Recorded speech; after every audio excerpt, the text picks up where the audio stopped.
সে এমন ভাবে নিষ্পাপ হয়ে গেল, মায়ের কোলে নতুন করে যে ছেলে জন্মগ্রহণ করে কোলে আসে তার কোনো রকম পাপ থাকে না, গুনাহ থাকে না।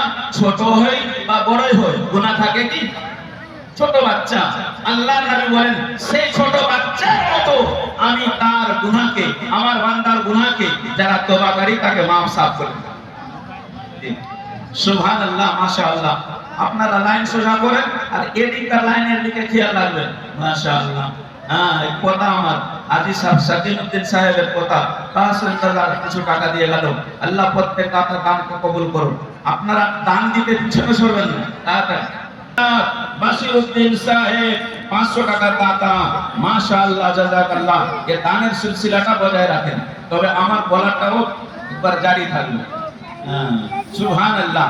তো আল্লাহ নবী সাল্লাল্লাহু আলাইহি সাল্লাম মুসলিম শরীফের হাদিসে বলেন, আত-তাইবু আন যামবি কামাল্লা যামবা লাহু। এমন বলা হয়েছে তোমার গুনাহ এত হয়ে গেছে, তুমি এত পাপী হয়ে গেছো, এত পাপী হয়ে গেছো যে পাপের পাহাড় তুলনায় এত বড় ঢের বা পাহাড়ের মতো দেখা যাচ্ছে। কোন পাহাড়? হাদিসে বলা হয়েছে হিমালয় পাহাড়। হিমালয় পাহাড় সবচেয়ে উঁচু বড়, তো বলছে হিমালয় পাহাড় তুলনায় যদি তোমার গুনাহ থাকে তবুও তুমি নিজকে জাহান্নামী মনে করিও না, আল্লাহর রহমতের আশা রাখো।